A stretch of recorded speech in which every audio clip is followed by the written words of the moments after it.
We allow you to grow on your own. We don't intervene except where intervention is necessary to prevent you from harming others beyond your world.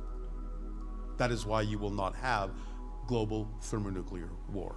You may have isolated incidents that remain on your planet, but global thermonuclear war would actually rip through the fabric of other dimensions, and that is not allowed. And we've demonstrated that many times. Different species have hovered over your missile silos and erased the launch codes. This has happened many times in different countries. I think your people have gotten the message. And are those actual like assignments that are given of like Yes. this is happening, or is it? Yes. We can send messages. We can give you messages to ponder. We can show you by certain actions what can and cannot be done.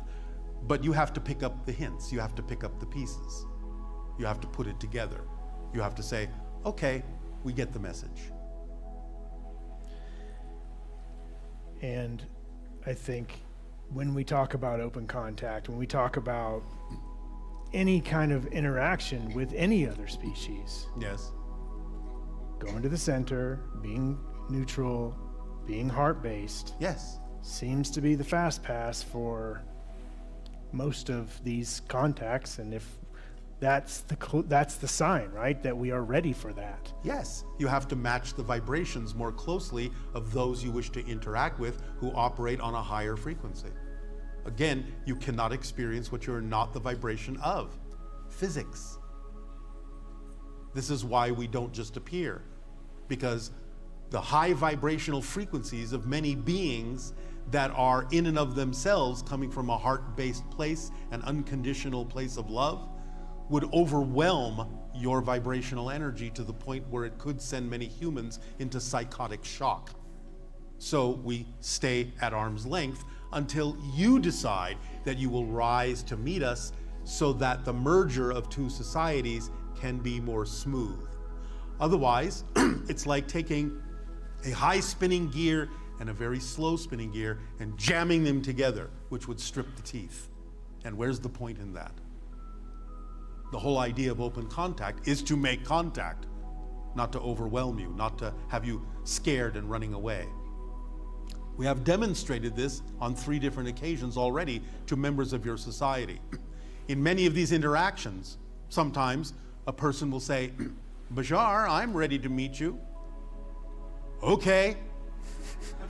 We named a place, we named a time. In every case, when they felt we were about to show up, they ran away. They couldn't handle the vibrational frequency.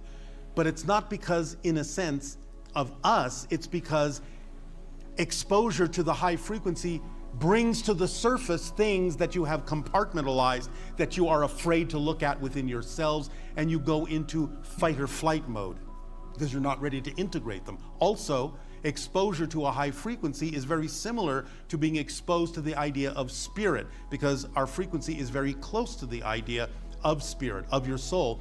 And to the physical mind, to the idea of the limbic brain, it's like being exposed to the idea of death. You're about to die, and so you go into survival mode. You panic, you run, fight or flight. So when you develop a better relationship with the idea of death, that death is nothing to be afraid of, that you still continue, in fact, that's where you began, then you will ease and relax in our presence. You won't be afraid to experience that high vibration, and therefore we can meet.